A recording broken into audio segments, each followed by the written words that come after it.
절기로 대림절의 두 번째 주일입니다. 예수 그리스도의 탄생과 세상의 종말에 오실 그리스도의 재림을 기다리는 이 절기에 인간이 되신 성자 하나님에 대해 말씀드리고 우리의 약함을 통해 일하시는 여호와 하나님에 대해서 약한 것을 자랑하자라는 제목으로 하나님의 메시지를 전하고 은혜를 나누도록 하겠습니다. 첫째 우리에게 주는 메시지는 약한 자처럼 주의 일하다가 고난을 당하는 공화는 자랑스러운 일이다. 이거 헷갈렸는지 알고 약한 자처럼 따라봅시다. 주의 일하다가 당하는 고난은 주의 일하다가 당하는 고난이라면 자랑스러운 일이다. 길다 보니까 어렵습니다. 우리가 함께 봉독한 본문 30절입니다. 내가 부득불 자랑할진대 내가 약한 것을 자랑하리라. 사실 약한 것은 자랑할 것이 아니에요. 하지만 사도 바울은 오히려 그 약한 것을 자랑한다고 말하는 것입니다. 바울은 고린도 교회에 보낸 세 번째 편지에서 자신의 사도권을 도전하고 이 일을 제기하는 자들에게 그리스도의 일꾼으로서 자신이 복음을 전하기 위해 겪었던 많은 고난에 대해 이야기합니다.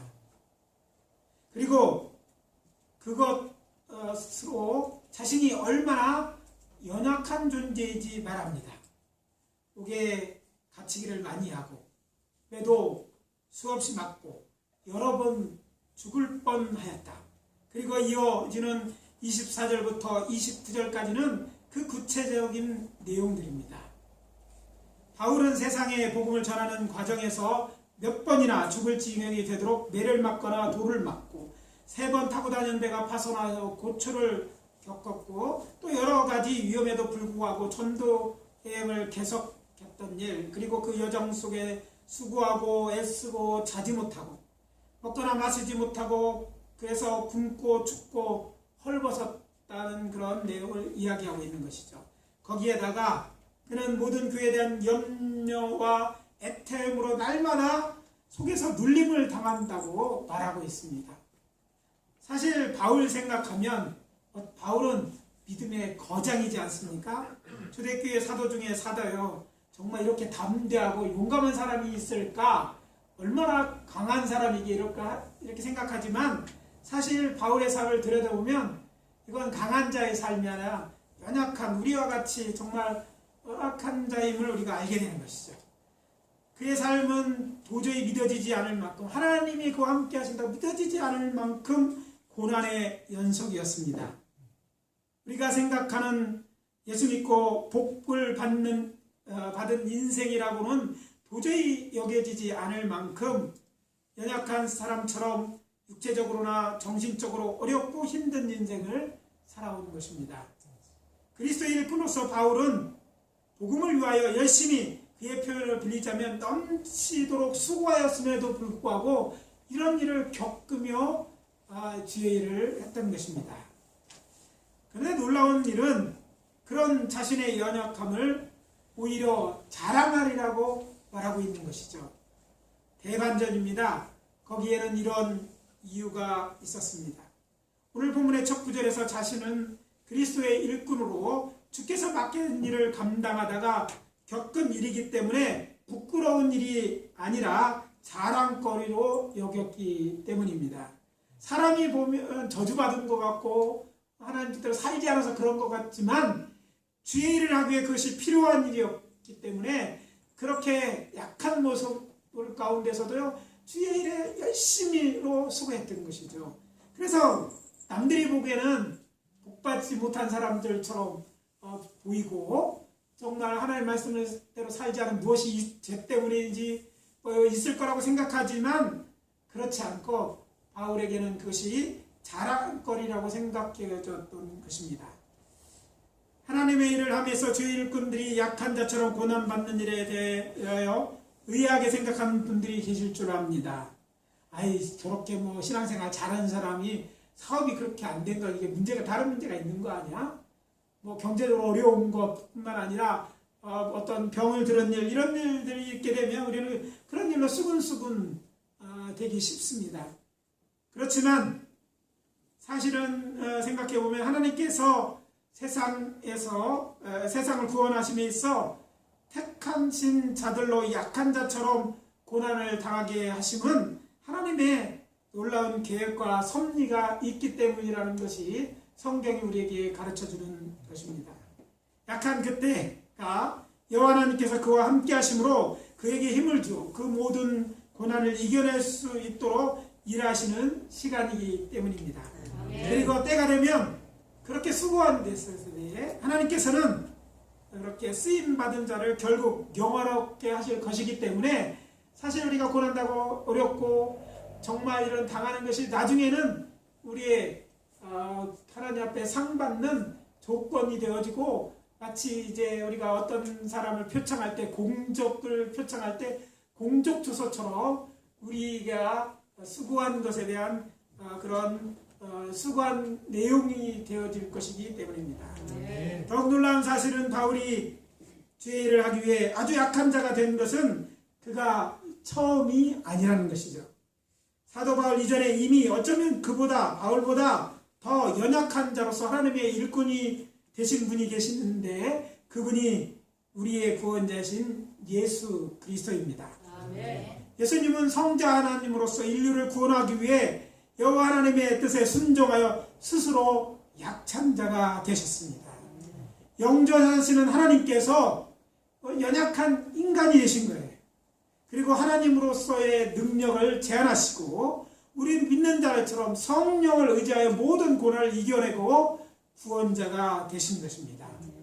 이제 앞으로 3주가 지나면 성자 하나님이신 예수님이 인간의 몸을 입으시고 이 땅에 오신 성탄절입니다. 때가 교회력으로 대림절이기 때문에 오늘 말씀을 준비하는 가운데 이런 생각이 떠올랐어요. 성자 하나님께서 인간이 되시기로 작정하시고 마리아 몸에 잉태 세상에 태어났을 그때부터 예수님의 고난이 시작되었어요. 이전에는 하나님이시기 때문에 고난받지 않아도 됐고 하나님이시기 때문에 하나님이 원하시는 일을 다 이룰 수 있었는데 이제 인간의 몸을 입고 자신의 능력을 제한하시고 이런 고난의 길인 줄 아심에도 불구하고 이런 고난의 길을 선택하신 것입니다. 동물의 세계에서도 볼 수 있듯이 갓 태어났을 때가 가장 연약한 때입니다. 스스로를 방어할 능력이 없기 때문에 도망치는 데 힘이 붙이기 때문에 다른 이의 도움이 절대적으로 필요한 시기입니다. 특히 어린 새끼의 생명을 누리는 포식자들의 사냥 표적이 되기 쉽기 때문에 그렇습니다. 저는 묵상하는 것에서 예수님께서 탄생한 그때가 그에게는 가장 연약한 때였음을 깨달아 알게 되었습니다.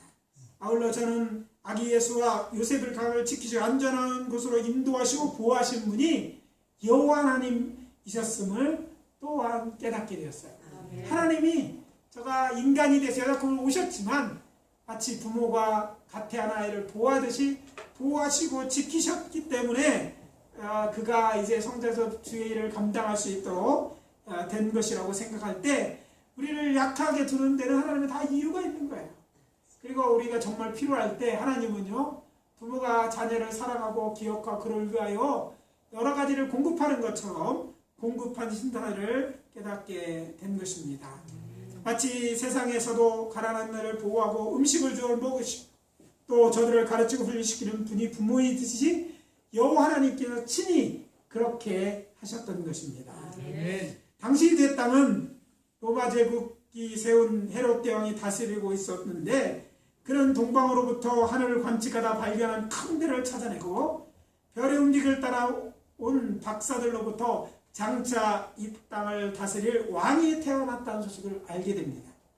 그러자 그는 자신의 자녀가 아닌 다른 사람이 그 땅을 다스리지 않게 하기 위해 무슨 일을 합니까? 동방 박사들이 자신을 찾은 그 시점을 기준으로 베들레헴과 그 지경 안에 있는 2살 이하의 사내 아이들을 모두 죽입니다. 물론 예수님은 그때 죽지 않습니다. 왜냐하면 예수님은 이미 그 자리를 피한 후에 이런 일을 행했기 때문입니다. 예수의 탄생을 축하로 멀리서 찾아온 동방에서 떠난 후에 여호와님께서는 당신의 사자를 요셉에게 보내 꿈속에서 헤롯이 아기를 찾아 죽이려 한다는 사실을 알리고 아기와 마리아를 데리고 애굽으로 피신하게 합니다.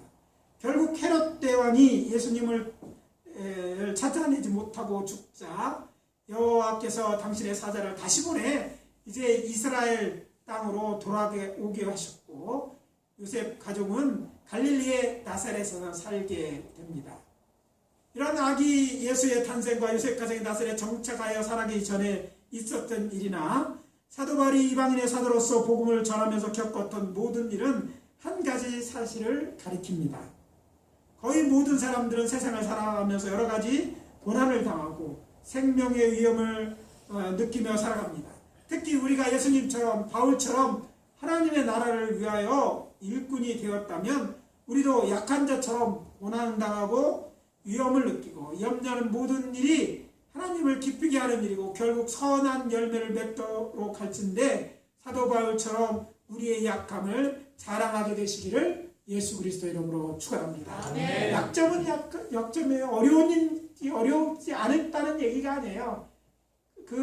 연약하지만 하나님께서 우리를 보호하고 계시고 그 연약한 것을 통해 하나님은 일하시고 또 그것에 대한 가품이 하나님께 있을 것이기 때문에 우리는 우리의 자신의 약함을 자랑한 이 사도 바울처럼 우리의 약함을 자랑거리로가 되어질 수 있도록 해야 될 줄 믿습니다.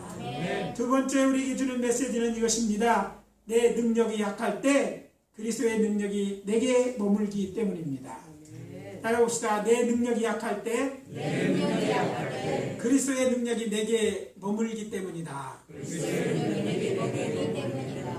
오늘 아침 봉독하지는 않았지만 사도 바울은 고린도 후서 12장에서 다시 자신의 연약함에 대해 언급합니다.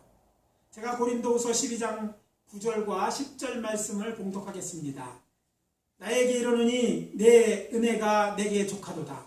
이는 내 능력이 약한 데서 온전하여 지니라. 그러므로 도리어 크게 기뻐함으로 나의 여러 연약한 것들에 대하여 자랑하리니 이는 그리스도의 능력이 내게 머물게 하려 함이라. 그러므로 내가 그리스도를 위하여 약한 것들과 능력과 궁핍과 박해와 곤고를 기뻐하노니 이는 내가 약한 그때에 강함이라. 아멘. 사도 바울은 잘 아시는 것처럼 이방인의 사도로 부름을 받아 4번 이상 전도여행을 하며 하나님을 모르는 사람들에게 복음을 전하고 교회를 세우는 주의 일꾼이었습니다. 고린도후서 12장 1절 이하에 보면 바울은 고린도후서를 쓰기 14년 전에 그가 영으로 낙원 곧 천국을 다녀왔고 그때 말로 형용할 수 없는 말을 들었다 간증합니다. 그런 주께서 보여주신 여러 가지 환상을 보고 여러 가지 계시를 들었다 말합니다. 그렇지만 바울은 그것들에 대해서 말하는 대신 그것들을 자랑하는 대신 자신의 약한 것을 자랑할 것이라고 말합니다. 그러면서 그가 꺼낸 이야기는 자신의 육체에 가시고 사탄의 사자가 있음을 말합니다. 그것이 정확하게 무엇을 가리키는 것이지 확정지어 말할 수는 없겠지만 바울은 눈이 나빠서 편지를 쓸 때 더디오라는 제자로 하여금 대피라고 한 것을 근거로 할 때 눈병 또는 안질로 보는 이가 많습니다. 아무튼 바울은 하나님께 이 병을 고쳐달라고 3번이나 간절히 기도하였음에도 불구하고 하나님은 고쳐주시지 않고 하신 말씀이 제가 봉독한 고린도서 12장 9절입니다. 그때 주께서 그에게 응답하십니다. 내 은혜가 내게 족하도다. 이는 내 능력이 약한 데서 온전하여 지니라. 약할 때 능력이 온전해야 된다. 이것은 우리가 주의를 기울여 드려야 할 말씀으로 주께서 말씀하십니다. 내 능력이 약한 데서 온전하여 지니라. 주께서 주의 일을 하는 주의 일꾼에게 맡겨진 일을 감당할 수 있도록 능력을 주십니다. 그리스도의 능력은 내가 약할 때 강하게 역사합니다. 왜냐하면 자신의 약함을 알게 되면 더욱 주를 의지하게 돼요. 아니 주만 의지하게 될 때 그때 성령은 그렇게 의지하는 그를 통해서 크신 역사를 이루는 거예요. 우리가 갖고 있는 지혜나 우리가 갖고 있는 힘과 능력으로는 할 수 없는 일도 감당할 수 있게 되는 것입니다. 그리스도의 능력은 크고 강해서 악한 영을 물리치기도 하고 병자를 고치기도 하고 방언을 하거나 방언을 통변하거나 그리고 예언 같은 여러 가지 은사로 나타납니다. 이 진리를 깨닫고 바울은 자신의 여러 약한 것들에 이제 자랑합니다. 그래서 이후 바울은 자신이 그리스도를 위하여 약한 것들과 또 능욕과 궁핍과 박해와 곤고를 기뻐한다고 말하는 것입니다. 그래서 말씀드립니다. 바울처럼 우리도 예수 그리스도를 위하여 내가 약한 것과 또 능욕과 궁핍과 박해와 곤고를 기뻐한다고 말할 수 있었으면 좋겠습니다. 그래서 권면합니다. 내 능력이 약하고 고난당할 때 우리가 기뻐할 것은 바로 그때가 그리스도의 능력이 내게 머물러 있을 때임을 깨달아 알고 성령 하나님께 우리의 사역에 개입할 수 있도록 믿음으로 복음을 전하고 병자를 고치고 문제들을 해결해 나가게 되시기를 예수 그리스도의 이름으로 축원합니다. 세 번째 오늘 말씀을 통해 주시는 메시지는 이것입니다.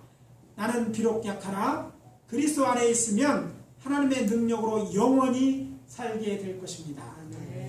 따라합시다. 나는 비록 약하나 그리스도 안에 있으면 하나님의 능력으로 영원히 살게 될 것이다.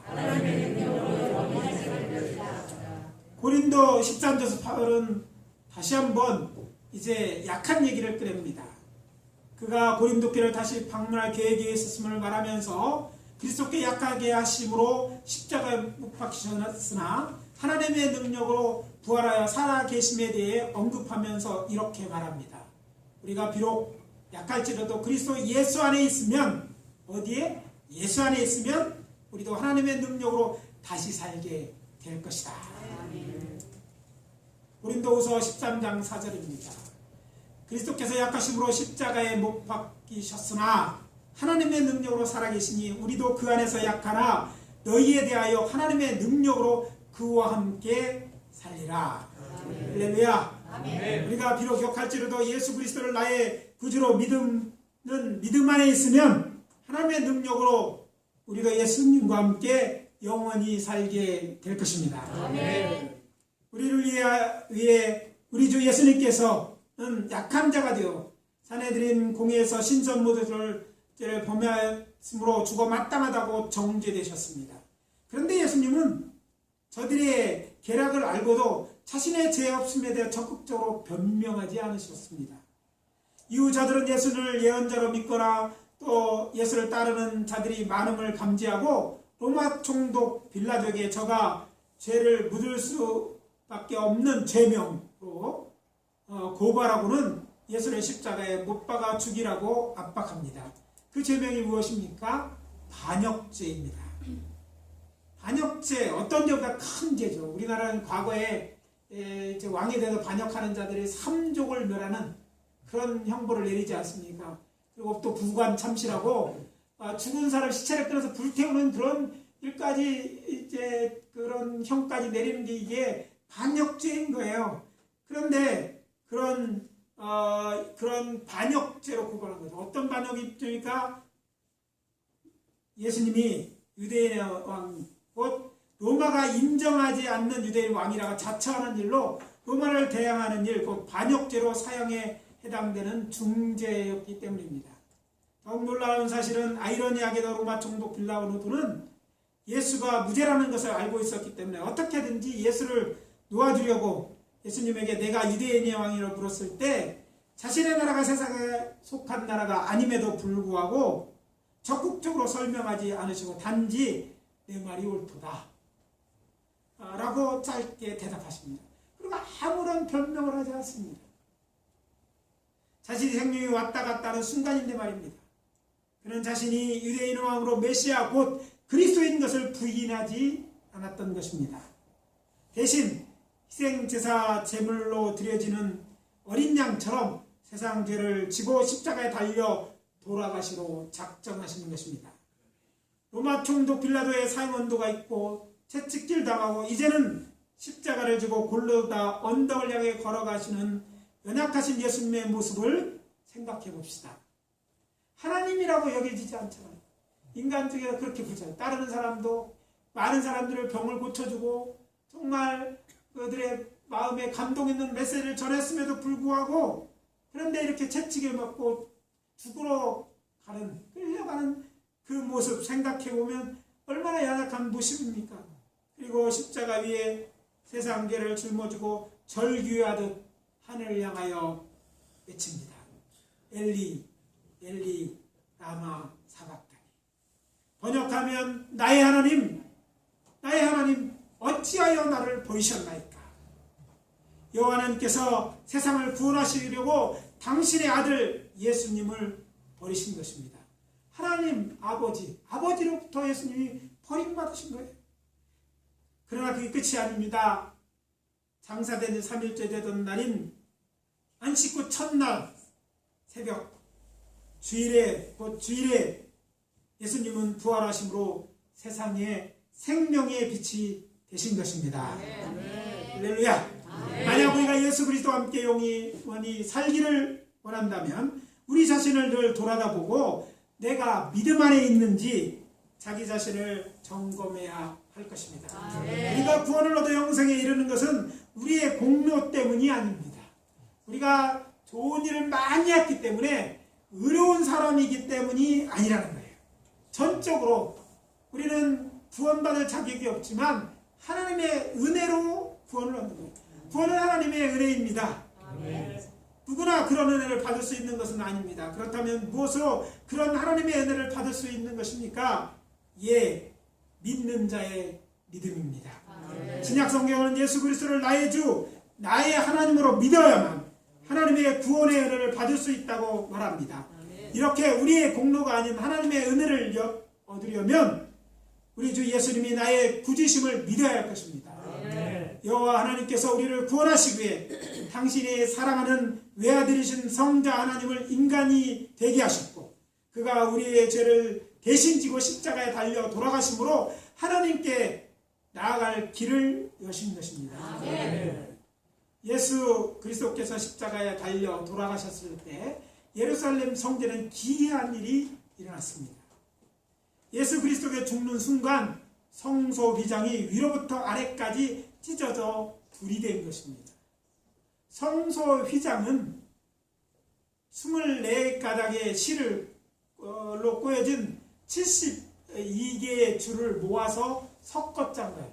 그러니까 실이 24개짜리를 72개 줄을 만들어서 그걸 그래서 다시 줄을 만들어 그것을 섞어 쌌다는 얘기는 그만큼 뭐예요? 실이 옛날처럼 우리처럼 가른 실이 아니고 우리 그때 당시에 손으로 작업하는 게 굵은 실에다가 그거를 이제 24가닥으로 꼬고 그거를 다시 그 꼰 것을 72개를 묶었으니까 어떻게 해요? 굵을 수밖에 없어요.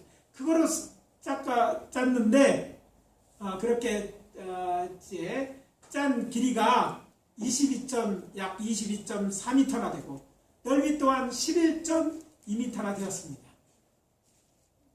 휘장의 두께 또한 손바닥 넓이였기 때문에 제사장 약 300명이 함께 달려붙어야만 옮길 수 있었다고 말합니다.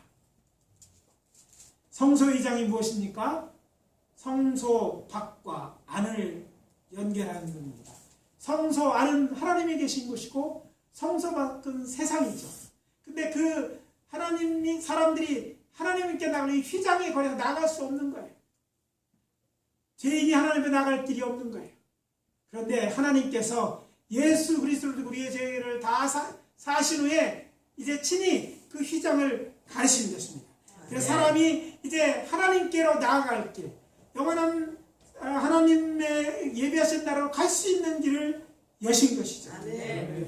그렇기 때문에 성소 휘장이 찢어져 둘이 되었다는 말은 예수님이 이 세상 죄를 지고 십자가에 달려 돌아가심으로 인간이 하나님께로 나아갈 길이 열렸다는 것입니다.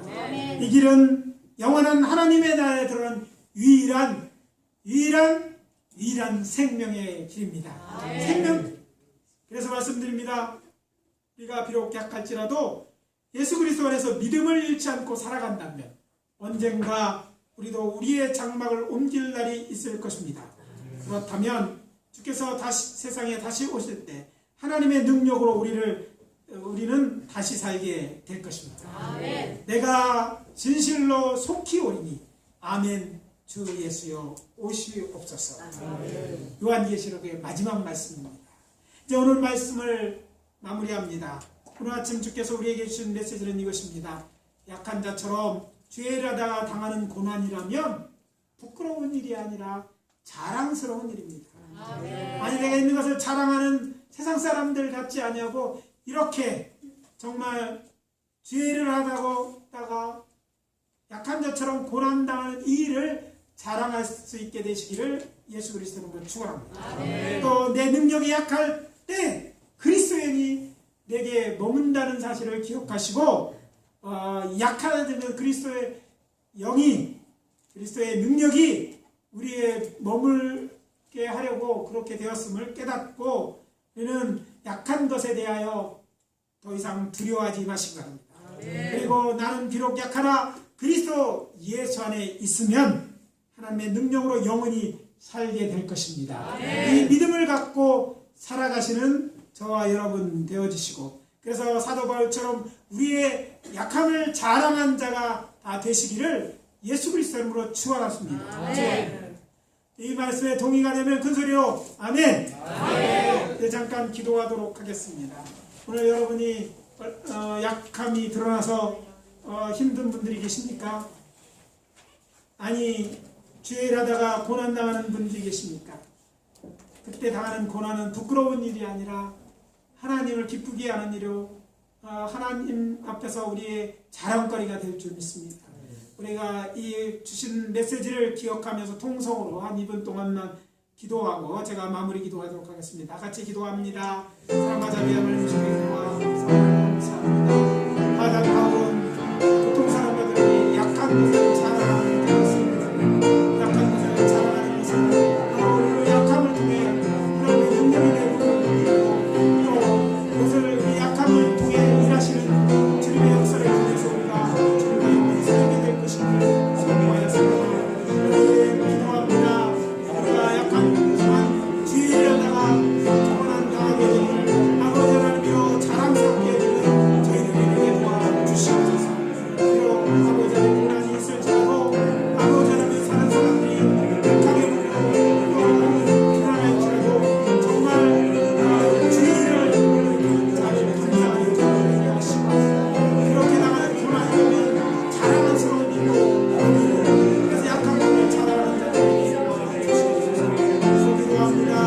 아버지 하나님이여 우리 믿음에 약한 자들이 있으니까 믿음이 강한 자가 되게 하시고 아버지 하나님이여 주만 기뻐하는 저희들이 되어질 수 있도록 은혜 베풀어 주시옵소서. 하나님 역사하여 주시옵소서. 하나님 큰 은혜를 아버지 하나님께 내려주시고 하나님이여 주시옵소서. 자리에 예수를 드려야 못하는 자들이 있습니까? 낭망에 있는 자들이 있습니까? 삶의 힘들어 온다는 자들이 있습니까? 도와주시옵소서. 도와주시옵소서. 역사하여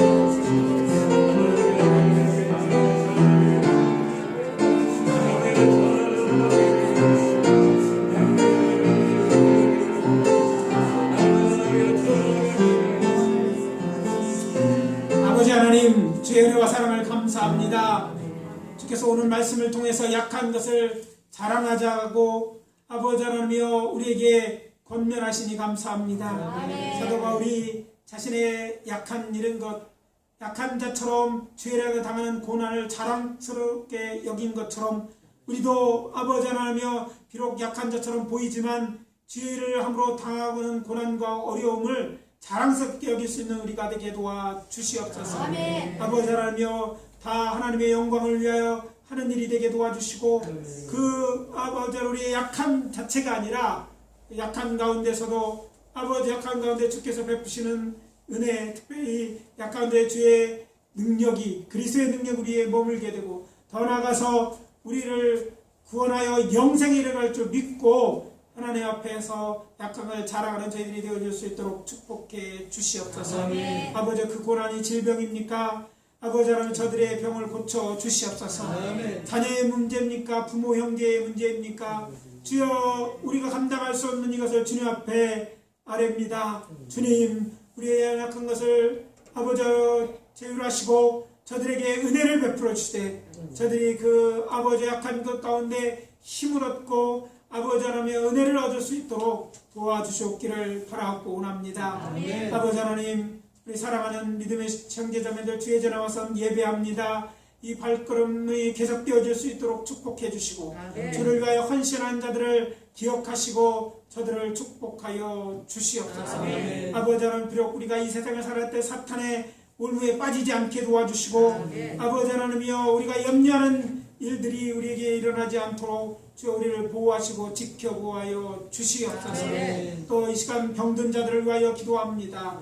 아버지 하나님이여, 아픈 부에 손을 얹는 자들을 축복하시고 저들을 치료하여 주시옵소서. 아멘. 우리가 당면한 문제 때문에 고민하는 자들이 있습니까? 그 문제를 아버지 하나님이여 해결해 주시옵소서. 속히 해결해 주시고, 아버지 하나님이여, 우리의 삶이 문제만 씨름하는 것이 아니라 하나님의 일을 아버지 적극적으로 감당할 수 있도록 이런 아버지 세상의 문제들은 하나님이 책임져 주시고 해결해 주시옵소서. 아멘. 이제 약할 때 강함 주시는 하나님만 의지하고 오늘도 세상을 향해 나아갑니다. 주와 함께 해주시고 아버지, 우리를 통해서 일하심으로 하나님만 영광받아 주시옵소서. 아멘. 예수 그리스도의 이름으로 기도합니다. 아멘. 아멘.